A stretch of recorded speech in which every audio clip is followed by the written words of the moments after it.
Hola, hola, muy buenas tardes a todos. Bienvenido, muchas gracias por asistir a una nueva charla de HK. ¿Cómo afecta la nueva normalidad al mercado inmobiliario? Le damos las gracias también a Vicente Domínguez por acompañarnos hoy. En su charla él va a tocar los temas como el panorama de la industria inmobiliaria, la planificación urbana, integración social, sustentabilidad ambiental e impuestos, entre otros.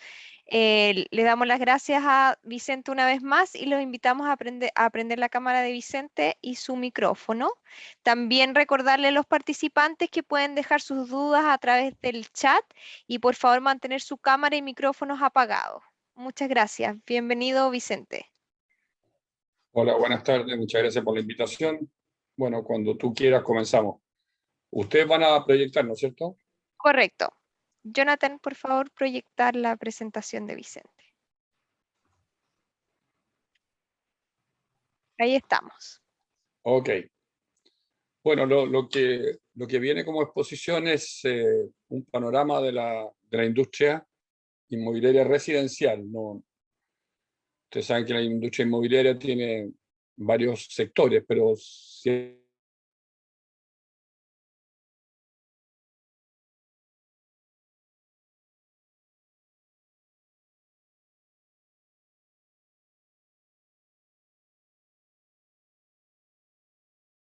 en nuestra vida diaria, digamos así.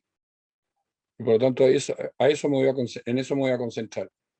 Y la idea de establecer un panorama es que voy a ir haciendo una secuencia del panorama, pero no, no, no categoricen ustedes la forma en que lo voy haciendo. Son distintos puntos de vista o aspectos que influyen en la industria inmobiliaria que, eh, que por lo tanto cada uno tiene su importancia y esa importancia es muy difícil de medir cuál es más importante que el otro porque en un momento determinado puede ser el financiero, puede ser la planificación urbana, puede ser, dependiendo del proyecto. Los proyectos, en el mundo inmobiliario, los proyectos son toda una individualidad, no son, uno no puede, tiene algunas reglas generales, pero tiene muchas reglas particulares. Desde luego, incluso en la misma planificación urbana, la planificación urbana de todas las comunas es diferente, en lo que es financiamiento también, el financiamiento para cierto tipo de vivienda es distinto que para otro tipo de vivienda. Hay viviendas que se financian con subsidios habitacionales, por ejemplo, etc. O sea, todo tiene su particularidad. ¿Ah? Tiene particularidades generales, menos generales y muy individuales del proyecto. Lo primero que vamos a ver es uno de los aspectos que hoy día ha...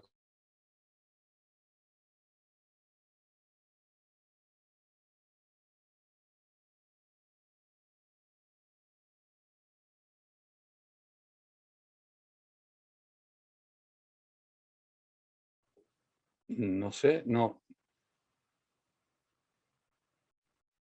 está quieta la exposición, no sé. Ahí sí. Bueno, a diferencia de lo que ocurría hace algunos años, la comunidad y los vecinos de un proyecto son hoy en día un stakeholder relevante en la industria inmobiliaria. No es prácticamente en todos los lugares donde se va a construir, especialmente en la ciudad construida, no en la expansión urbana, sino en la ciudad interior, está muy presente el relacionamiento con la comunidad. Porque de alguna manera uno eh, ingresa a un barrio ya estructurado y ese barrio estructurado tiene, bueno, unas ciertas particularidades que las personas, muchas de ellas piensan que la irrupción de nuevas construcciones o construcciones diferentes, por ejemplo, si es un barrio de casa y empiezan a hacerse edificios, bueno, les irrumpe de forma negativa su actual desarrollo. Entonces, por lo mismo, en algunos casos se ha presentado una creciente judicialización de los proyectos inmobiliarios, o sea, van a la justicia, en los cuales terceros interesados actúan con el objetivo de impedir el desarrollo. Ahora, esto, aunque tiene mucha connotación en prensa y en opinión pública, y no es tan relevante desde el punto de vista porcentual. O sea, si uno dice, bueno, de los miles de permisos de edificación y de desarrollo de proyectos que se desarrollan, ¿cuántos están realmente afectados por procesos judiciales? Siempre son porcentajes bajos. Lo que pasa es que son muy visibles. A lo mejor ustedes en la prensa han visto el proyecto del Hotel Punta Piquero, que está en la costa que va entre Concón y Viña. Bueno, ese es un proyecto que ha aparecido sostenidamente en la prensa. Y ¿qué es lo que ha ocurrido? Es que ese proyecto, claro, es muy visible, pero es un solo proyecto y probablemente hay muchos proyectos en Viña del Mar, en Villa Alemana, en Quilpué, qué sé yo, que no están cuestionados y que están desarrollando y entregan las viviendas, etc. Pero son bien visibles. Hay en ocasiones como lo que pasó en Estación Central que ya es más masivo, ¿no es cierto? Cuando se arma el revuelo por lo que se denominaron los guetos verticales, que eran proyectos enormes, hechos con poca infraestructura y irrumpieron muy vigorosamente o muy violentamente en el barrio Estación Central y se armó un tema. Bueno, claro, ahí los permisos de edificación cuestionados ya eran más de 50, entonces ya es un tema comunal, ya no es un tema tan individual. Pero, pero normalmente son otros los que son individuales, son como los que están señalados ahí, Vespucio 342 o Parque Púmpino, etc., en Valparaíso. Entonces, por lo tanto, para todo desarrollador hoy día es urgente la necesidad de incorporar un relacionamiento con la comunidad en el proceso de desarrollo del proyecto, en especialmente los proyectos grandes. ¿No? Tal como lo hace cualquier proyecto con todos los temas normativos, comerciales, técnicos, etcétera, que rodean un proyecto, también el relacionamiento con la comunidad pasa a ser un deber, digamos. Ya no es simplemente pucha, voy a salir del paso. No, hay que tomarlo muy profesionalmente y de hecho nosotros como asociación estamos bastante preocupados y tenemos en este momento un estudio en marcha, un estudio con Casa de la Paz para generar algunos instrumentos a los asociados de manera de enfrentar de mejor manera esta urgente necesidad de relacionarse con la comunidad. Y en ello es muy necesario encontrar los interlocutores adecuados, tanto los barriales o de la comunidad propiamente tal, como en el caso del municipio. El municipio muchas veces interviene, no muchas veces, casi siempre, interviene en favor de los actuales residentes, que además son sus actuales votantes, entre paréntesis. Entonces, es muy difícil si ello no se armoniza bien entre el municipio y los residentes actuales, que uno no pueda desarrollar el proyecto exento de problemas. Ese es un primer punto que es el relacionamiento con la comunidad. Un segundo punto es la planificación urbana. Y ahí te pediría la segunda slide, por favor. Hay una demanda creciente por mejorar la planificación urbana. Y a escala de la gran ciudad, especialmente, llamemos Valparaíso, Viña, Concepción, Talcahuano, Santiago, hay una idea de propuesta de una alcaldía mayor, es decir, de alguien, de una autoridad que pueda coordinar las planificaciones comunales. La estructura municipal en Chile es bastante atomizado, entonces en una macro o en una urbe o en una conurbación urbana son muchos los municipios. Y entonces y es necesario, porque hay mucha interdependencia entre los municipios, es necesaria una coordinación. Y hasta el momento eso ha sido una debilidad. Hay una... porque a escala de barrio, por su difícil adaptación a los cambios y necesidad de los habitantes, es predominante el deseo de la movilidad. O sea, hay un tema. Y la escala del proyecto para contar con certeza respecto a se puede edificar y para generar mecanismos, pero eso no es suficiente. La carencia de una entidad o mecanismo para coordinar la planificación de un grupo de comunas que conforman un área metropolitana es lo que agrava la situación también. Hay un compás de espera porque no lo conocemos bien todavía, porque la praxis no existe, qué va a ocurrir con los gobernadores regionales. En particular, en aquellas regiones en que, como la metropolitana y probablemente la quinta, es tan incidente la gran ciudad en ella.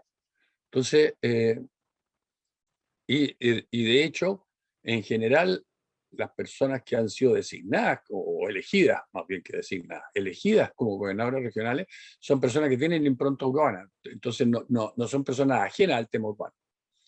Pero claro, ahí está el problema de las competencias, ¿no es cierto?, que hoy día son bastante débiles todavía de los gobiernos regionales en relación a la ciudad, pero tienen algunas competencias ya. Y vamos a ver cómo en el tiempo eso se va cristalizando hacia lo que existe en las grandes ciudades del mundo, de esa alcaldía mayor, cuando se habla del alcalde de Nueva York, o el alcalde de Londres, o el alcalde de París, bueno, son tremendamente incidentes en las ciudades que, que son estas también macro ciudades o ciudades más grandes. Eh, Hay una tendencia hoy día en la planificación a reducir las condiciones de edificación, que es una reacción para escuchar a los vecinos en términos de altura, densidades, constructibilidades, y que al final esto está reduciendo la oferta, las posibilidades de oferta en una serie de comunas, y en comunas en que uno advierte que tienen como las condiciones como para albergar una población mucho mayor, como por ejemplo la Cisterna, pero por ejemplo el gobierno comunal de la Cisterna decidió que no quería tener más desarrollo en altura y sacó normas absolutamente, digamos, restrictivas para la construcción en altura. Entonces, allí hay un tema que también se está jugando y se va a seguir jugando, en que eh, estas restricciones de alguna manera también afectan a los precios. Los precios de los inmuebles, ya lo vamos a hablar, ¿no es cierto?, han crecido constantemente. Pero uno de los factores, no es el único, pero uno de los factores es cuando uno estrecha la oferta. Y al estrechar la oferta, y la oferta se estrecha no solo en los terrenos, sino que también en las constructibilidades, en las densidades, porque eh, eh, si se pueden construir edificios nada más que, por ejemplo, de 4 pisos, evidentemente la capacidad de albergar ciudadanos en esa cuadra o comuna disminuye sensiblemente. Y entonces es claro que empiezan a haber escasez de ofertas, y la escasez de ofertas, bueno, rebotan en los precios, eso no hay ninguna novedad. Por eso que nosotros también acuñamos, en la siguiente slide, por favor, lo que llamamos densificación equilibrada, que es un concepto que sacamos nosotros como Asociación de Desarrolladores Inmobiliarios, y lo trabajamos con la Universidad Católica y hicimos difusión y divulgación, y es un concepto que la academia y las autoridades han ido adoptando. Es decir, equilibrada en el sentido que, porque hay una tendencia clara en todas las ciudades del mundo que es volver hacia adentro. O sea, tratar de recuperar los cascos centrales de las ciudades y aledaños, lo que podríamos llamar en Santiago, por ejemplo, para tener una idea, el anillo interior de Américo Vespucio, y que a pesar de que y también lo vamos a hablar, de que a través de las convulsiones sociales y la pandemia, de alguna manera se ha revitalizado el mercado de extensión de la ciudad. Sin embargo, la tendencia, nosotros no advertimos que haya un cambio radical, puede haber un cambio coyuntural, pero no radical ni de tendencia, en que la ciudad va a seguir siendo el lugar donde la gente quiere encontrarse, desarrollar sus actividades, esparcimiento, bueno, y todas sus actividades de salud, educación, trabajo, etc. Entonces, todo eso, y hoy día todo lo que es movilidad, lo que es transporte, la gente no quiere seguirse alejando porque aumentan los tiempos, aumentan los costos, etc. Entonces, eh, eso hace que esta tendencia, que si bien, como digo, está un poquito interrumpida por la pandemia las convulsiones sociales que hubo a partir del octubre del 19, y que a la gente de repente dijeron, no, yo me arranco este barrio porque no puedo vivir, porque a cada rato hay movilizaciones, a cada rato hay desórdenes, entonces, bueno, yo me voy fuera, y ahora con la pandemia eso se acrecienta porque la pandemia es anticoncentración, más bien dispersión. Entonces, se han reforzado y son fenómenos que, digamos que en este momento transitoriamente están como en desarrollo todavía. ¿Cuál va a ser el día después de la pandemia? A ver cómo vamos a vivir en ciudades el día después de la pandemia.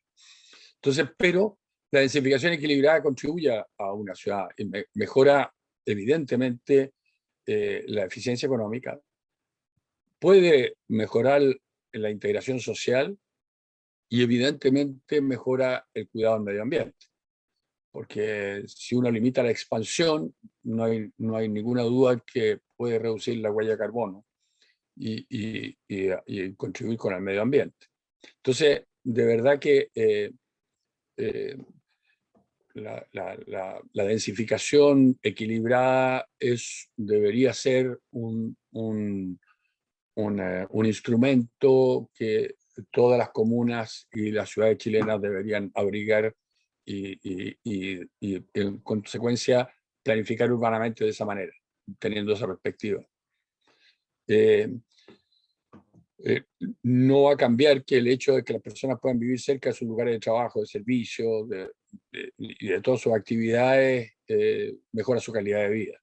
Entonces, incluso eh, desde el punto de vista académico, sea incluso algunas autoridades políticas, como la alcaldesa de París, incluso la alcaldesa la ex alcaldesa de Sydney también, han acuñado lo que llaman ciudades a tantos minutos. En un comienzo la alcaldesa de Sydney dijo ciudad de 30 minutos y ahora la alcaldesa de París ciudad de 15 minutos. ¿Qué es lo que quieren decir con 15 minutos? Que uno a los 15 minutos de a pie o de movilización colectiva muy próxima, tenga todos los servicios. O sea, pueda tener su trabajo, si es que, bueno, evidentemente el trabajo es más difícil, pero pueda tener salud, educación, servicios públicos, como por ejemplo registro civil, los servicios comunitarios, etcétera. Bueno, ni hablar comercio, todo. O sea, que la persona, por lo tanto, haga vida de barrio y no necesite, para la gran mayoría de sus actividades, tener que desplazarse a largas distancias. Y en consecuencia, tenga con lo cual se espera que la persona tenga una mejor calidad de vida y además la ciudad sea más eficiente. Entonces tiene como los dos propósitos. eh, bueno, esto es lo que nosotros denominamos densificación equilibrada. Otro tema, siguiente lámina por favor, es el de la integración social. Realmente en las ciudades chilenas en los últimos años se ha profundizado un desarrollo muy como compartimentos estancos por, digamos, el tipo de nivel socioeconómico que las personas que están allí tienen. Si es de alto ingreso, va a vivir en unas ciertas comunas; si es mediano ingreso, va a vivir en otras comunas; si es de bajo ingreso, va a vivir en otras. Y eso evidentemente trae cola social, o sea, trae un correlato de reacción social bastante negativa para la sociedad y que no corresponde tampoco. Nosotros que siempre estamos tratando de imitar o de copiar los desarrollos de países más avanzados, verdaderamente Santiago presenta una, una desintegración, no sé cómo llamarlo, una segregación superior a lo que uno advierte en los países más desarrollados. Entonces, que también está, y está pendiente, está presente, o sea, no está ausente, pero Santiago es una ciudad y Valparaíso también, Valparaíso Viña y Concepción también, son ciudades relativamente segregadas. Yo perdoné las dos fotos que hay ahí, porque son los dos candidatos derrotados en la primaria, así que, pero, pero eran los ejemplos que se pusieron en su momento por tratar de irrumpir con la generación de edificios que albergaran residentes de un estrato social diferente del que estaba en el entorno. Para que esas personas que también trabajan o han sido históricamente de ese barrio no tengan que mudarse en la lejanía, con lo cual pierden todos sus contactos, su mundo de relación o sus posibilidades de trabajo.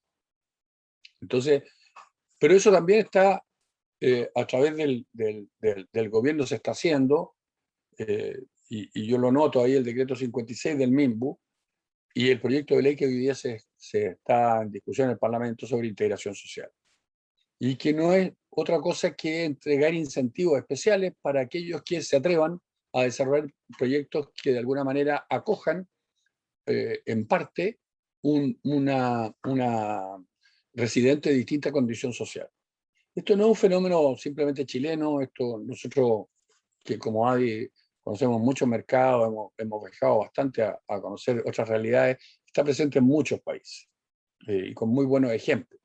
Hay distintos tipos hay algunos más exitosos, otros menos exitosos, pero si uno va a España, si va a Canadá, etc. Si va a muchos países, esto está presente.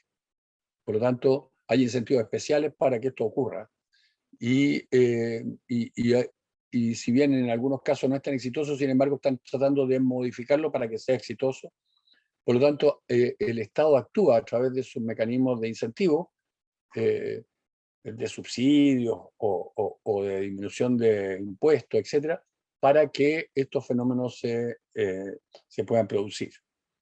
Es bien urgente en nuestra realidad, porque hemos visto que, por ejemplo, el metro, que es un excelente conector, y así también los grandes parques urbanos, que sé yo, el parque metropolitano o el parque O'Higgins, etcétera, que prestan servicio fuera de las comunas en las cuales se encuentran establecidos, y que por lo tanto permiten democratizar en un cierto sentido los servicios urbanos en favor de todos los habitantes de la ciudad, son insuficientes. O sea, han demostrado que todavía no, si bien son pasos adecuados en esa línea, todavía son insuficientes como para que la ciudad realmente vaya camino a su integración y no vaya, se mantenga con guetos de gente de recursos, de bajos recursos, que además hoy día está agravado el hecho por toda la penetración del tema de la droga y de los controles de la droga y de los carteles de la droga, en la cual hay realmente barrios que están como al margen de la ciudad, barrios que tienen su vida propia y que incluso la policía no puede ni siquiera entrar, que tienen su regla, tienen su legislación propia, de hecho, no de derecho, pero de hecho. Entonces es como, eso es muy negativo al desarrollo de la sociedad y puede dar lugar a muchas cosas que no son positivas. Eso respecto a la integración social. También después, otro fenómeno que ha ido incursionando en la realidad chilena, que antes era muy marginal, pasemos a la próxima, por favor, es el arrendamiento. El arrendamiento, normalmente en un país desarrollado, si uno dice Alemania, o ya que está bien la Cámara Chileno-Alemana de Comercio, si uno dice Alemania, probablemente las viviendas arrendadas están del orden del 50% de las viviendas, o cifras cercanas a eso. De hecho, y más adelante lo iba a decir, justamente por el desarrollo de las empresas de arrendamiento multifamily, que le llamamos nosotros, están poniéndole coto al número de viviendas que estas empresas pueden tener en sus activos para arrendar, para que no haya una influencia de grandes empresas en el mercado de la renta. En Chile, hasta hace unos años no pasaba del 15-16%. Por lo tanto, había una diferencia muy grande entre el propietario y el arrendatario. En Chile más del 70% de las personas eran propietarias de vivienda. Y aproximadamente el 15, 17 eran arrendatarias, y habían otras formas que son de vivienda, en que las personas, qué sé yo, viven con sus padres, o se la prestan, los padres le prestan a los hijos, o los hijos le prestan a los padres, etc. O sea, hay otras formas que no están como usuario final que vive en su vivienda o arrendatario. Hay otras formas pequeñas. Pero en lo grueso el arrendamiento era muy bajo. Y sin embargo, en los últimos años, eso ha cambiado y está cambiando muy rápidamente. Hoy día ya se habla de cifras bastante más cercanas entre el 25 y 30%. Las cifras, perdonen que sea medio generalista, porque no hay muy buenas cifras. Ahora están algunas consultoras como TokTok que están preparando informes mucho más avanzados de esto, pero no hay. Y empezaron a aparecer no solo el arrendamiento retail, que es el arrendamiento de quien tiene 1, 2, 3, 4 departamentos, se lo arrienda a terceros, sino está apareciendo estas empresas residenciales multifamily, que es una novedad en el mercado inmobiliario. Y es una novedad bastante vigorosa, o sea, va a tranco fuerte.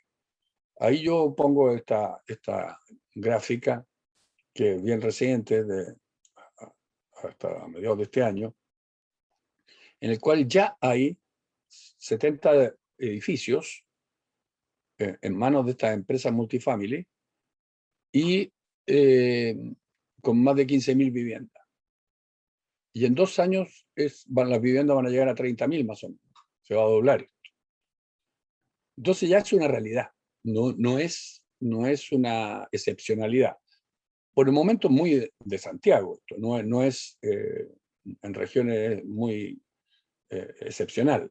Sin embargo, ya es un tema.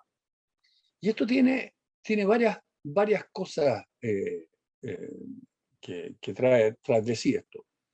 Una cosa muy positiva, que es la mantención de los edificios. Uno verá en los multifamilies edificios muy bien tenidos, muy bien mantenidos, porque es parte del activo. Y el dueño está interesado en que, bueno, no les expliqué, pero muchos de ustedes ya van a saber, el multifamily es un edificio que está en manos de una empresa, o de un fondo, o lo que sea, pero es de una mano, está en una mano. Por lo tanto, tiene una administración única. Son edificios, por ejemplo, que también están muy concebidos para dar amenities muy importantes para los arrendatarios. O sea, tienen muy buenos equipamientos, y hoy día, derivados de la pandemia, tienen, qué sé yo, hacen lugares de trabajo para que las personas tengan sus cabinas de trabajo, bueno, muy buen internet, tienen también para desarrollar actividades comunes como asados y cosas de esas. Ha ido derivando mucho en los amenities. Los nuevos proyectos son bastante diferentes de lo que fueron los proyectos hace unos 5 años. O sea, ahí hay un cambio bien radical en que los amenities de estos edificios son hoy día de otra manera. Y también tiene una gran ventaja cuando esto se incluye, cuando el multifamily es como adquirido el día 1 antes de la construcción, de que también pueden ser mucho más amistosos con el medio ambiente, porque el gran problema de las inversiones en el medio ambiente es que todo el mundo las quiere, pero la disposición a pagar por ellas no es tan grande. Entonces, para la empresa es muy difícil meter mejoras que van a contribuir a un mejor medio ambiente, porque eso significa una inversión mayor el día 1, y que el desarrollador no recupera, porque el desarrollador vende la propiedad y el que lo recupera es el que la compra. Entonces, pero el que la compra debería estar dispuesto a pagar alguna UF más, porque va a recuperar esa inversión en el largo plazo. Sin embargo, eso no ocurre, es muy difícil vender de esa manera. Entonces, pero en el multifamily es distinto. O sea, todo lo que es acondicionamiento térmico, acústico, etcétera, que mejora la calidad de vida adentro, y que, por ejemplo, en todo lo que es eficiencia energética, lo que es, bueno, todo ese tipo, el manejo del agua, etcétera, en forma más eficiente, todo eso requiere mayores inversiones, pero el propietario del multifamily lo recupera con los años. Entonces, él está muy disponible para hacerlo. Que es lo mismo que pasaba, recordarán usted, cuando salieron los sistemas LEED y todo esto para la edificación de oficina, y que los fondos que los compraban privilegiaban que fueran LEED, que tuvieran certificación LEED, estos edificios. Bueno, entonces todos hacían certificación LEED y por lo tanto invertían. ¿Por qué? Porque el propietario recuperaba esa inversión en el mediano plazo. Entonces, eso es un fenómeno que los multifamilies también están agregando, que es muy importante. Esto todo se cruza así, y porque no todo es miel sobre hojuelas, con un tema de que hoy día, cómo es el contrato de arrendamiento y de repente, cómo podría no serlo. Entonces, hay iniciativas normalmente en favor de los arrendatarios. Las iniciativas legales son siempre en favor de los arrendatarios y claro que pueden hacer que esta actividad o esta inversión tenga sus bemoles en atención a que podría legislarse en términos más favorables a los arrendatarios, y cuando se legisla más en favor de los arrendatarios en general, se legisla sobre la renta y sobre el desahucio o salida del arrendatario por no pago. Entonces, y esas dos cosas, si uno las altera, por supuesto que el equilibrio del negocio es distinto, ya no es el mismo. Entonces, ahora, hoy día, por supuesto, sigue siendo el inmobiliario retail el mayor, perdón, el inversionista retail, no inmobiliario, inversionista retail, el mayor comprador de viviendas para arriendo. Y lo hace individualmente o lo hace a través de organizaciones que están como preparadas para eso. Por ejemplo, Capitalizarme. Capitalizarme tiene, no sé, la administra los fondos a 4.000 inversionistas pequeños y se preocupa de arrendarle sus propiedades en muchos casos, etc. Entonces, agrupan inversionistas pequeños. Multifamily no, multifamily es a través de fondos de inversión, que también agrupan inversionistas, pero a través de un solo fondo. Está manejado individualmente, no está manejado o sea, el fondo maneja todo el edificio. En los otros casos pueden haber situaciones en que hayan edificios de retail, inversionistas, pero son muy pocos. En general, el inversionista retail compra un departamento que venden y lo arrienda. No hace una operación normal, una operación ordinaria, ¿no? Bien, en estos últimos tiempos, por supuesto, el aumento del precio de la vivienda ha conducido a mucha gente a arrendar. Aparte de que hoy día también hay un cambio cultural en un porcentaje de la población, en el sentido de que el acceso a la vivienda propia, como usuario final, para vivir en ella, va disminuyendo. Mucha gente, sobre todo joven, prefiere estar más libre en ese sentido y ocupar una propiedad de arriendo y destinar sus recursos para otras cosas, no destinarla a un ahorro para adquirir una vivienda.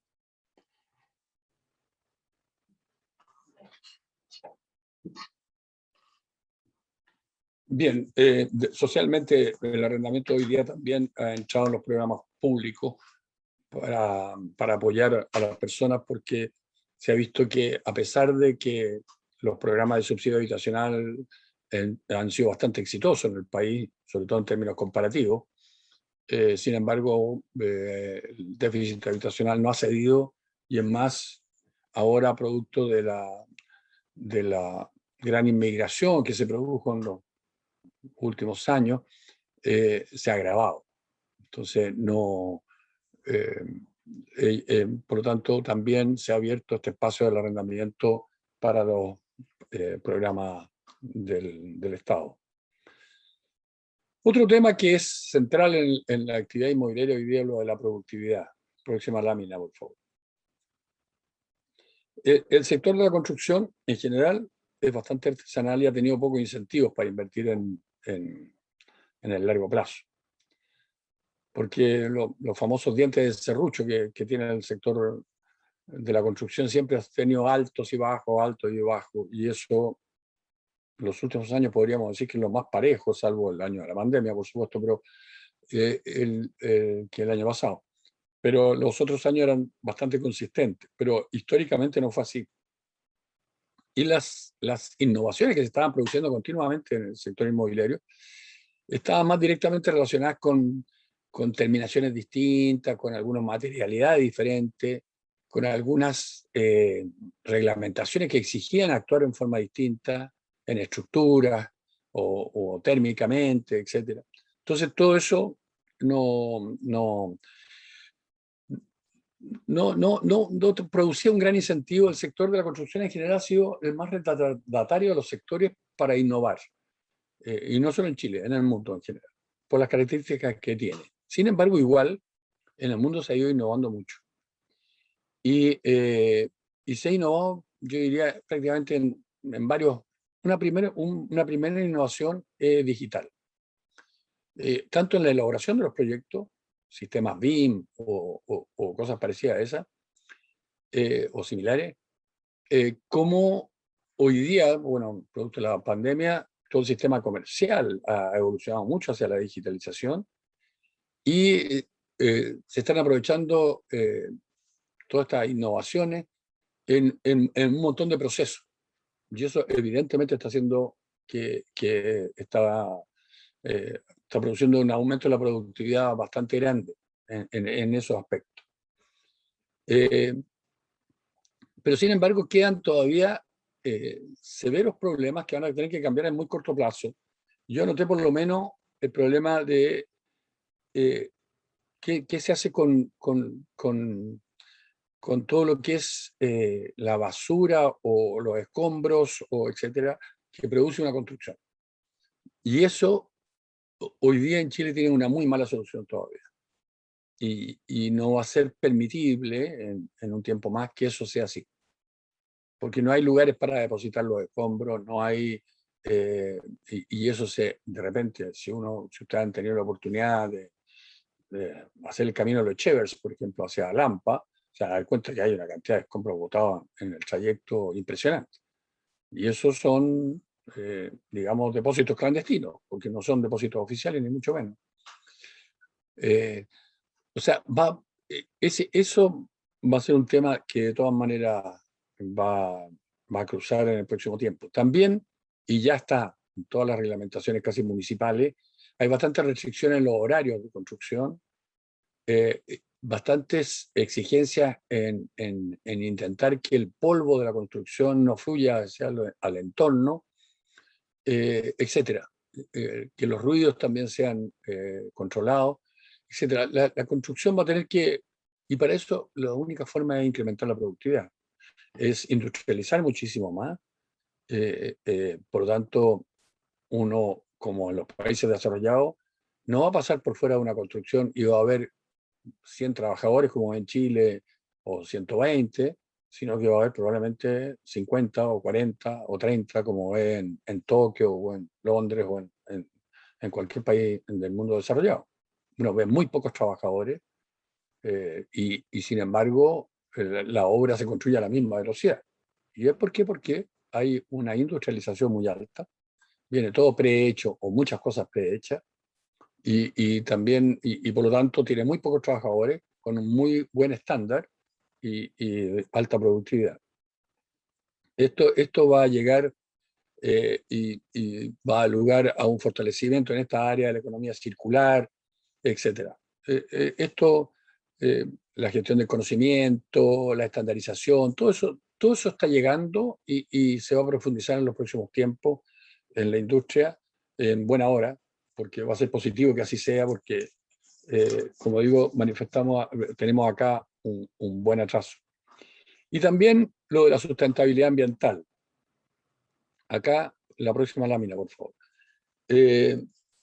Hoy día, como lo dije, esto es más una expresión de deseo. Sin embargo, ya empezaron a aparecer un sinnúmero de edificaciones que están certificadas, y esto se va cambiando también en forma acelerada, y que manejan de una manera distinta todo lo que es la energía, que tienen también un manejo de los residuos también de otra manera.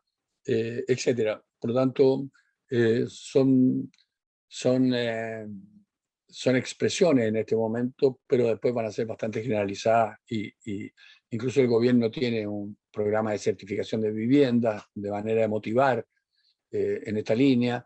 Los nuevos llamados también a vivienda, por ejemplo, el DS-19 también premian algunas medidas de sustentabilidad ambiental, etcétera. Entonces, todo eso va contribuyendo a que se está entrando en esto y bueno, hay un camino sin retorno. O sea, va a ser parte del desarrollo inmobiliario, va a ser la sustentabilidad. Después, la próxima, por favor. Hay que tener en cuenta que en este mercado también ha habido cambios sociales y demográficos bastante importantes. Hay una drástica disminución de las personas por hogar. Puede haber disminuido un 25 o 30% el número de personas por hogar en los últimos años. Y esto impacta en el mercado, impactan el tamaño de las viviendas, impactan las necesidades de las viviendas. Entonces, esto es un cambio que llegó. Hay muchas personas solas, solitarias, y muchas personas, o sea, ustedes tienen la información, ¿no es cierto? El número de matrimonios formales se ha reducido drásticamente. Por lo tanto, la estabilidad familiar antigua de la familia tradicional, de padre, madre, 4 hijos, eso ya casi no existe, está en extinción, es muy poco en la sociedad. Entonces, de verdad y la industria inmobiliaria tiene que responder a eso, porque al final la industria construye viviendas que se vendan, porque si no se venden no la van a construir. Entonces, y esto hay que recogerlo. Y también lo de la inmigración, que como señalaba yo, por ejemplo, en conversaciones particulares, así con propietarios de empresas de multifamily, bueno, edificios enteros están en manos de, o sea, o arrendados a venezolanos, por ejemplo. Y eso es una realidad. Y eso, claro, obviamente no existía hace un tiempo. Entonces, todo esto es un cambio que la industria tiene que estar escuchando y tiene que estar atenta, y esto es un cambio muy importante en el último tiempo. Después, otro tema central en el desarrollo inmobiliario, la próxima lámina, por favor, es la disponibilidad de suelo. El tema del suelo va a seguir siendo crucial. Quizás sea el tema más crucial en la discusión constitucional relacionado con el derecho de propiedad y su fin social, y es probable que entre en discusión las capacidades del Estado para expropiar en pro de lograr localizaciones más centrales para las viviendas sociales, porque una de las grandes críticas que se ha hecho en los últimos años es que las viviendas sociales se llevaron a la periferia sin equipamientos suficientes, sin los medios suficientes, con precariedad, y eso está solicitado, digamos, ardientemente que sea revertido. Y para eso se requieren localizaciones mucho más centrales, y esos terrenos son mucho más caros. Entonces, es muy probable que esto se discuta en forma bien activa, digamos, en la elaboración de la Constitución, cuando se definan los derechos de propiedad y el fin social de la propiedad. Y también va a permear mucha legislación.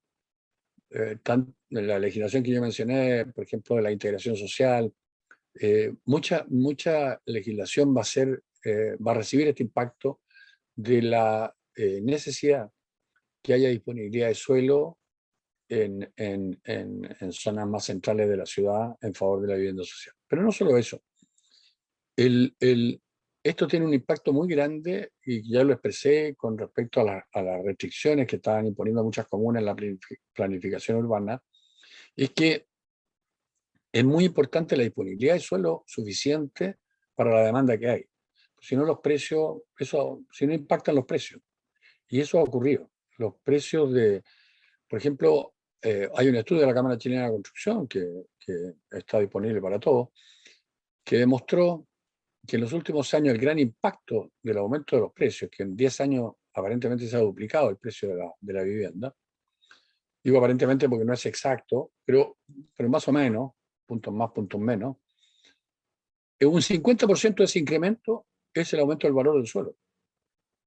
Por lo tanto, no es que hay otros elementos que, por supuesto, la mano de obra se ha encarecido, los productos son de mejor calidad y por lo tanto más caros, muchos, hay más impuestos, etcétera. Han habido otros componentes que hacen que el precio de la vivienda se encarezca, pero el más importante es el suelo.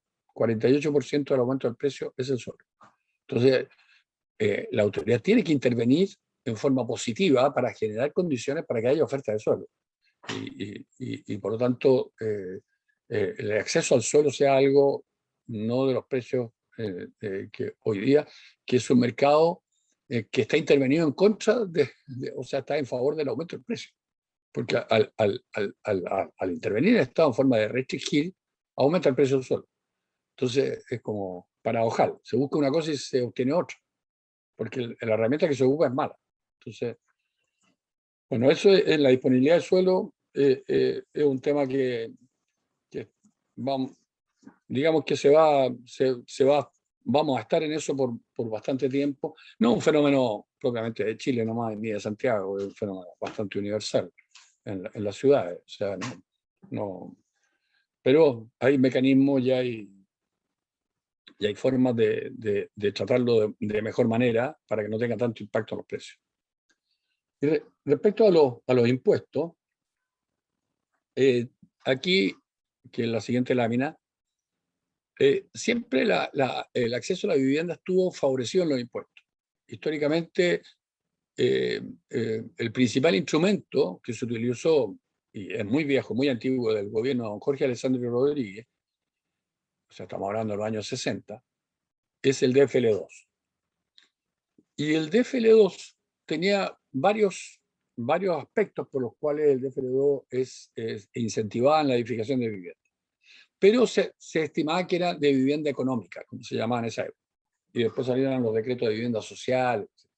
¿Y qué beneficios? Los beneficios están en las contribuciones de bienes raíces, en los permisos de edificación, en la inscripción en el Consejo de Bienes Raíces de las propiedades, etcétera, en el impuesto a la herencia, en fin.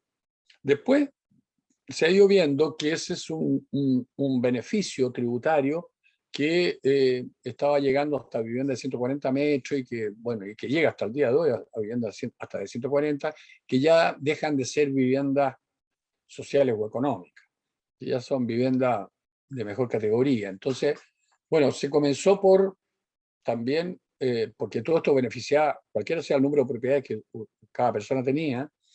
Bueno, una de las primeras modificaciones que se hizo fue reducir el número de propiedades que cada persona podía tener de modo de restringir el número de inversiones por las cuales la persona estaba pagando 50% de contribuciones, etcétera, o sus herederos heredando sin pagar impuestos, etcétera.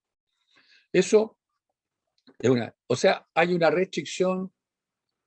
También existía una devolución parcial de IVA, y eso también se restringió drásticamente. Y esa devolución parcial de IVA hoy día está restringida a viviendas que están nada más que beneficiadas con subsidio habitacional. Y entiendo que todo lo que se está conversando ahora de eliminar exenciones, una de las que estarían eliminando es esta devolución parcial de IVA, ya incluso para las viviendas con subsidio habitacional. Entonces, ¿qué es lo que quiero decir con esto? Que lo que son la parte tributaria en la cual el sector residencial tenía beneficios, lo está perdiendo.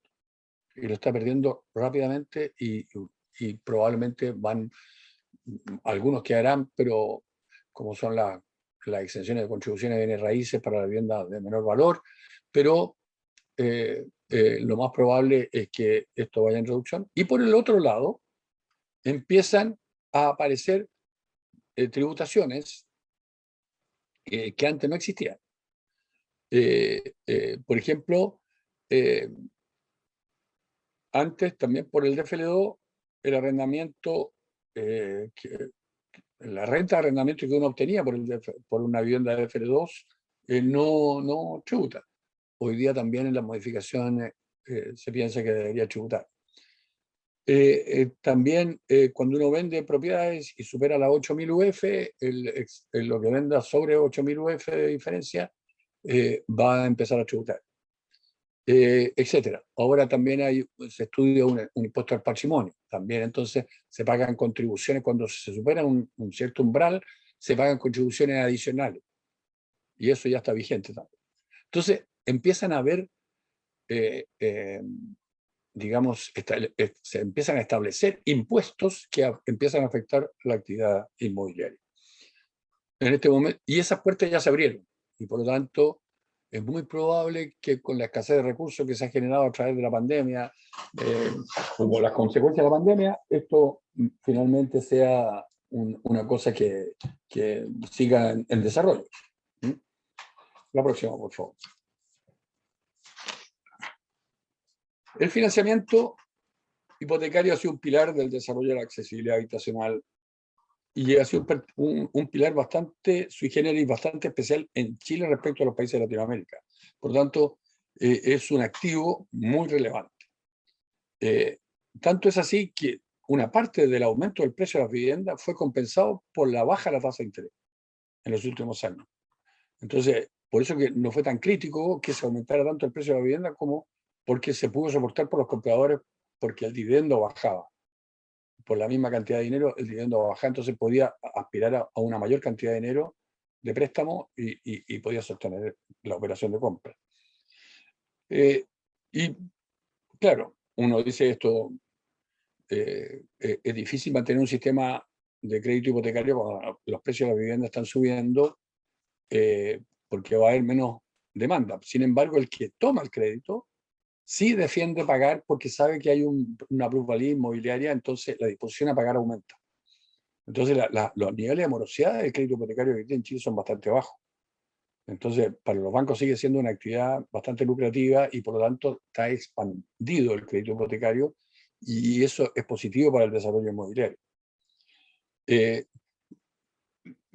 Ahora sí estamos en un compás de espera porque estamos viviendo un momento complejo, porque las tasas están tendiendo a subir y esto podría acentuarse en el largo plazo porque uno de los efectos que probablemente se va a producir con los cambios previsionales, con los retiros que ha habido, es que hay menos fondos disponibles para el crédito hipotecario. Entonces, y eso está elevando la tasa y ahí podemos tener un problema. Sí, por el momento sigue siendo históricamente bastante baja la tasa, pero si esto sigue en desarrollo y como se ha visto en los últimos meses, también la inflación empieza, bueno, ahí las condiciones macroeconómicas de la actividad inmobiliaria pueden variar y podrían afectar. Bien, un par de últimas láminas. Tengo una de resumen del mercado, que es la próxima, que estas son cifras actuales de cómo ha evolucionado el mercado con las ventas netas en unidades acumuladas a junio de este año. Y puse todos los años para que vean ustedes la evolución que ha tenido esto, con la gran caída del año 2020, por supuesto, que no afectó tanto a las empresas porque las empresas no construyeron, estuvieron muy paradas las obras. Entonces, las empresas curiosamente, si hubieran estado construyendo y hubieran vendido eso, estarían bastante complicadas porque tendrían mucho producto terminado no vendido, que es la maldición para la actividad inmobiliaria. Entonces, pero sin embargo, como tuvieron que postergar, como tuvieron que postergar la construcción o la entrega, no se acumuló vivienda terminada y hoy día estamos en niveles bastante sanos de mercado, y que es lo que se aprecia allí, y en buenos niveles. O sea, tenemos cantidades relativamente similares a los mejores años este año. Entonces, es un buen año del mercado inmobiliario. Y finalmente, una pequeña slide nomás respecto de oportunidades y amenazas, que es la próxima, por favor. En oportunidades, eh, hay una persistencia de una demanda con un déficit habitacional en aumento. Por lo tanto, ese lado, que es el clave, porque si no hay demanda, efectivamente el negocio inmobiliario o la actividad inmobiliaria o la industria inmobiliaria empieza a reducirse y parcialmente a paralizarse, pero la demanda es sostenida. O sea, está. No hay un tema. Y te ha acompañado de que la autoridad también está consciente que la precariedad habitacional es como una condición que la sociedad no se puede permitir. Por lo tanto, van a haber esfuerzos para que este mercado siga fuerte en la oferta como única manera de responder a esa demanda que está. Pero es muy importante que estas pequeñas lucecitas que han aparecido sobre los equilibrios macroeconómicos de inflación y tasa de interés no se cristalicen, sino que volvamos a los niveles de inflación muy controlada y tasa de interés baja. Es bien importante y por lo tanto hoy día sigue siendo una oportunidad. Pero claro, los asomos que mencioné podrían hacer cambiar un poco. Después, es una oportunidad también la irrupción de la industria de renta residencial formal, con muchos profesionales y operadores profesionales emulando lo existente en los países más desarrollados. Esto es una madurez del mercado que abriga que va a ser un mercado mucho más profesional, de mejor calidad, y por lo tanto hace un aporte o está haciendo un aporte para la industria.